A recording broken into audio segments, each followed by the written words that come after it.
सतगुरु की साजी निवाजी प्यारी सात संगत जी, प्यार और सत्कार से कहना, धन निरंकार जी। अपना बना के तूने एहसान कर दिया है, ये तेरा शुक्रिया है। सतगुरु माता जी, हम हर पल आप जी का शुक्राना करते हैं। आप जी ने हमें ये परम पिता परमात्मा दिखाया है। अक्सर हर इंसान यही क्वेश्चन करता है कि क्या दुनिया में ईश्वर मौजूद है।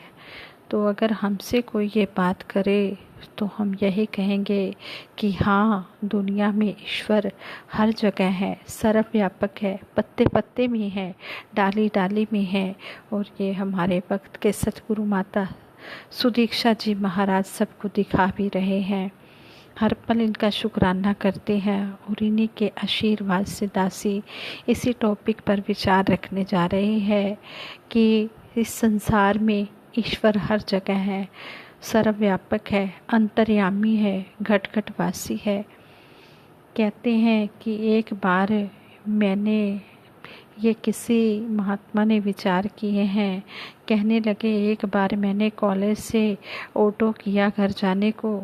ऑटो वाले ने मुझे पद्मा मार्केट में ही उतार दिया और ऑटो वाला कहने लगा, माफ़ करना सर, ऑटो में पेट्रोल ख़त्म हो गया है, आप अंदर से कोई रिक्शा कर लें, पास में ही तो आपको जाना है, थोड़ी ही दूरी रह गई है आपका घर आने में, इसलिए आपने पास में ही तो जाना है, नज़दीक ही जाना है, कोई रिक्शा कर ले। तो ये महात्मा कहते हैं, मैंने ऑटो वाले को किराया उसका दिया और मार्केट के अंदर चल दिया। मुझे ब्लॉक ए में जाना था, तब मैं वहीं रहता था। वहाँ से रिक्शा तो मिल ही जाता है, लेकिन दोपहर के 2:30 बज रहे थे, तो शायद खाने का टाइम होगा, इसलिए कोई भी रिक्शा नहीं मिला। मैंने सोचा चलो पास में ही तो मेरा घर है, 10 मिनट में मैं पैदल ही अपने घर पहुंच जाऊंगा, पैदल ही चल पड़ता हूँ। तो मैं पैदल ही चल दिया। मार्केट के बीचों बीच से जैसे ही मैंने निकलने की सोची, उस समय लगभग सारी दुकानें बंद थी। जैसा कि दोपहर में होता है, अक्सर दुकानदार जो है दोपहर के समय आराम कर रहे होते हैं, तो वो अपनी दुकानें बंद कर देते हैं। तो कहते हैं कि मैंने मोड़ पार किया तो देखा समोसा वाली दुकान खुली हुई है और इस समय वहाँ लंच कर रहे बहुत सारे आसपास के फेरी वाले और दुकान वाले हैं। वहाँ एक रिक्शा भी खड़ा था जिसकी हालत बहुत ख़राब थी और वह रिक्शा देखने में बहुत पुराना सा दिख रहा था और उसकी सीट भी फटी हुई थी। मैं थका तो नहीं था ज़्यादा, लेकिन पता नहीं किस प्रेरणा से उस रिक्शे पर घर जाने के लिए सवार हो गया।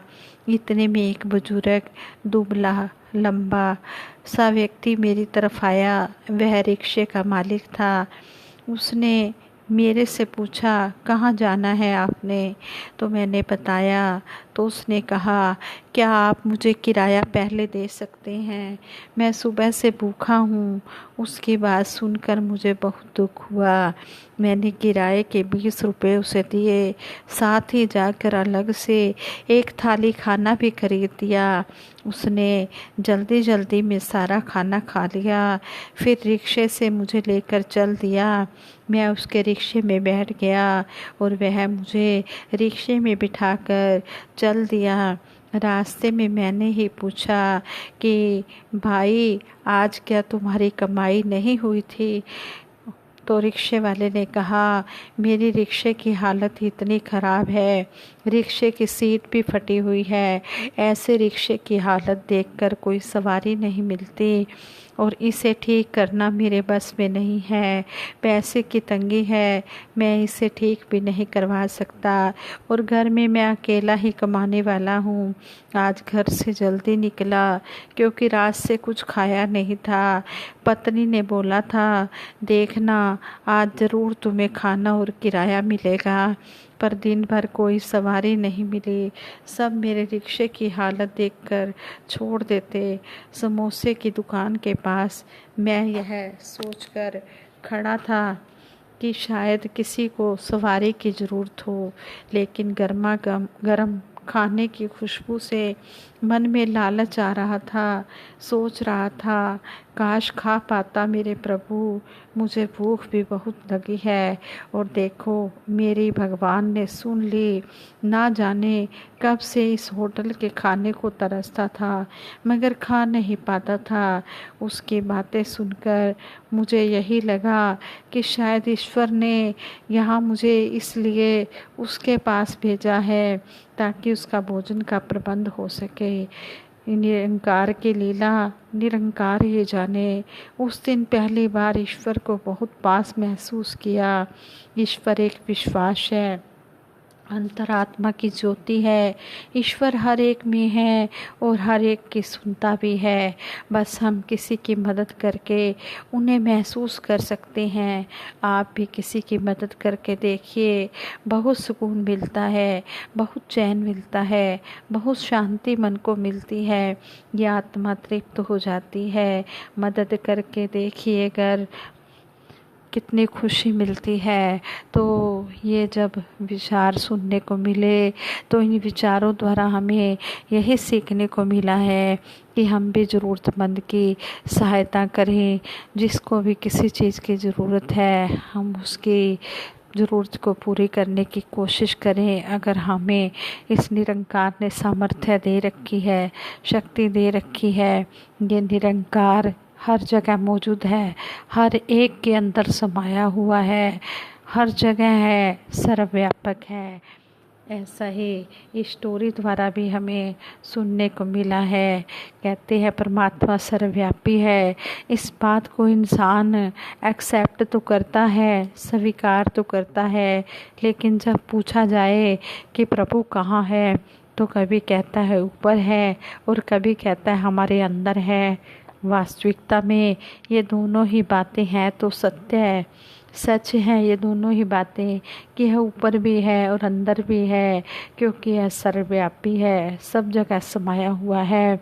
इसी बारे में एक दृष्टांत याद आता है। एक बार चूरू जिले के राजासर गांव में निरंकारी सत्संग सुनने का अवसर मिला। सत्संग समाप्ति के बाद ग्रामीण भगत संत जी से प्रभु चर्चा करने लगे। इसी दौरान संत जी ने एक क्वेश्चन पूछा, क्या आप प्रभु को जानते हैं? यह सुनते ही एक गांव वाला बोला, हाँ जी मैं जानता हूँ। संत बोले, बताओ फिर कहाँ है प्रभु परमात्मा? तो गांव वाले ने कहा, अपने ढंग से कहा कि हमारे अंदर है। संत जी ने कहा, बेशक प्रभु आपके अंदर है, लेकिन इसे अंदर होते हुए भी प्राप्त करना जरूरी है। उस गांव वाले ने कहा, परमात्मा जब हमारे अंदर बैठा है तो फिर पाने की क्या बात है? तो इस बारे में महात्मा ने, संत जी ने उन गांव वालों को एक सुंदर प्रसंग सुनाया। वो बोले, एक बार एक किसान की गाय को सर्दी लग गई। किसान की पत्नी ने किसान से कहा कि गाय बीमार है, इसे जल्द से जल्द किसी डॉक्टर को दिखाओ, वरना गाय का दूध दिन प्रतिदिन सूख रहा है।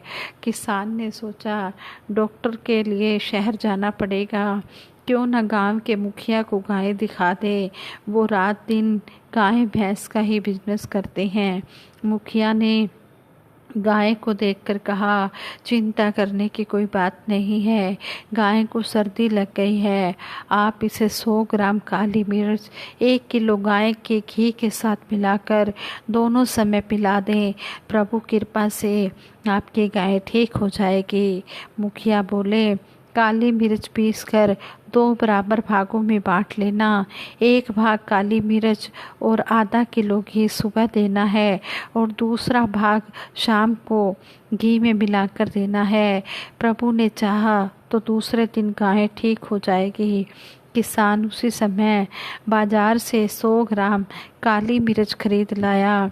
मन में विचार करने लगा कि यह तो सस्ते में ही काम बन गया, फिर हम क्यों डॉक्टरों के चक्कर में आए।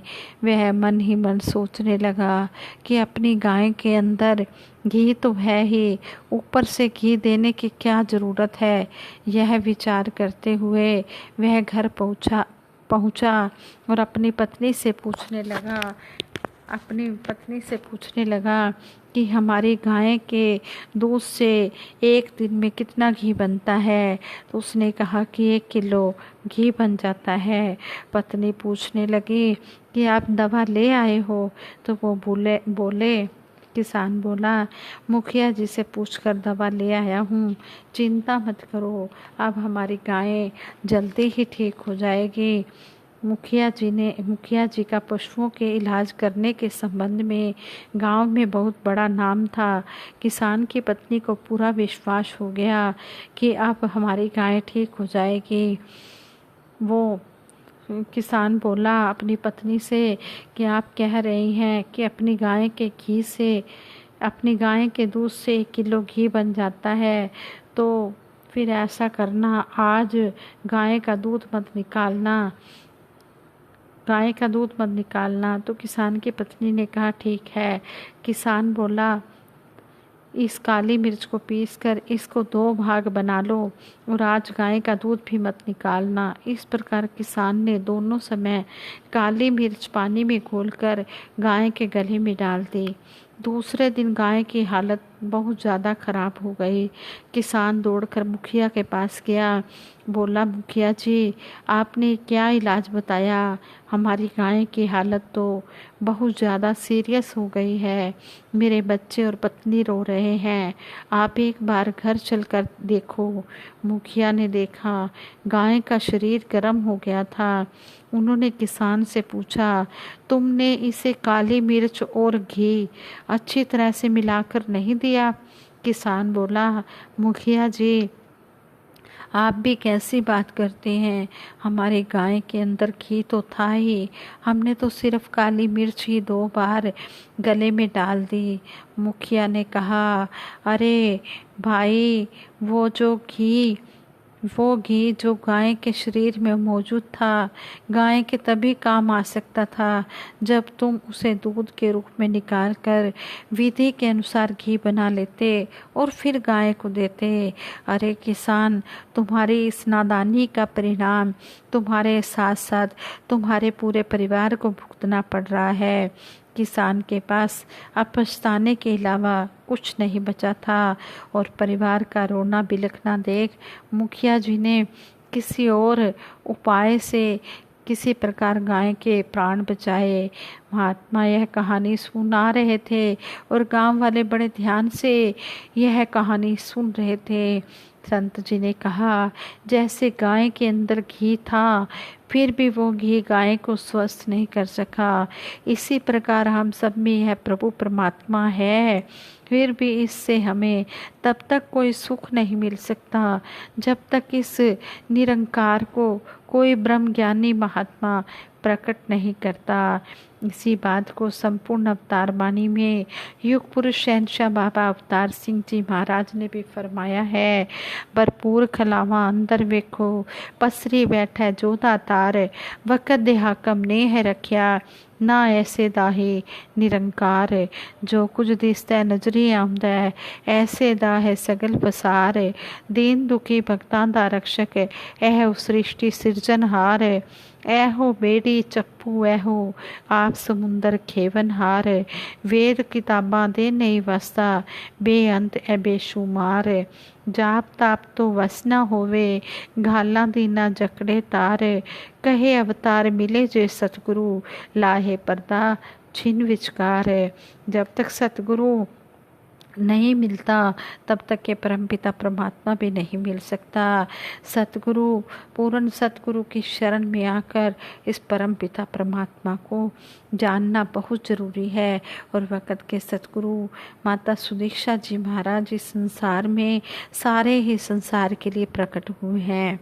संत जी ने ये बातें कुछ ही पल में गांव वाले भक्तों के सामने प्रकट करते हुए फरमाया कि आज इस युग में निरंकारी सतगुरु माता सुदीक्षा जी महाराज इस आत्म तत्व को प्रकट कर हमें सुखी कर रहे हैं। इनके भेजे हुए संत भी इस सुख को घर घर बांट रहे हैं। यह सुख प्राप्त करना हमारा अधिकार है, इसलिए हम सरल भाव से इसे प्राप्त करें। यह हमारा परम कर्तव्य है। इस नारायण का हम सतगुरु के द्वारा दर्शन कर अपना जीवन धन्य बना लें। हम सतगुरु का बार बार धन्यवाद करते हैं, शुक्राना करते हैं कि आप जी ने हमें अपने चरणों से लगाया और इस परम पिता परमात्मा से जोड़ा, और हमें ये मानव जन्म का जो लक्ष्य है ये आप जी ने बताया। जे ना फटदा पा असा रूल जाना से, फिर किधरे न मिलती था असा रूल जाना से। सतगुरु माता जी, अगर आप जी हमारी बात ना पकड़ते, हमें चरणों से ना लगाते, तो हम तो रूल ही जाते, हमारी तो कोड़ियों की कीमत हो जानी थी। लेकिन आप जी ने ब्रह्म ज्ञान देकर हमारी अनमूल्य कीमत बना दी है। ये अनमूल्य कीमत ये नहीं कि हमने ब्रह्म ज्ञान ले लिया तो बन गई, नहीं, ब्रह्म ज्ञान लेने के बाद हमने कर्म भी करना है, सेवा सिमरन सत्संग भी करना है, ज़्यादा से ज़्यादा करना है, और सारे ही संसार में इस परम पिता परमात्मा का रूप देखते हुए हर एक का आदर सत्कार करना है। जिसको भी जहाँ किसी चीज़ की ज़रूरत है, खाने की, कपड़े की, तो हम उसकी पूरी से पूरी मदद करें, क्योंकि हर घट में मेरा साईं बैठा, सोने सेज न कोय। हर घट में परम पिता परमात्मा बैठा हुआ है, कोई भी घट इससे खाली नहीं है। अगर हम सतगुरु का सत्कार करना चाहते हैं तो हमारे हर एक का सत्कार करते चले जाएं। सत्कार गुरु दा करना है ते हर एक दा सत्कार करो। रब बोले ऐना दे अंदर ऐना नू नमस्कार करो। जब हम इसकी बनाई हुई रचना से प्यार करते हैं तो ये सतगुरु निरंकार बहुत ही खुश होता है, और फिर इसको यही लगता है कि इस गुरसिक को ज्ञान की समझ आ गई है। आओ हम दातार के बताए रास्ते पर चलते हुए अपना लोक सुखी परलोक सुहेला करें, और औरों को भी प्रेरणा देकर इस मिशन के साथ जुड़ें, ताकि उनका भी उद्धार हो जाए। साथ संगत जी प्यार से कहना, धन निरंकार।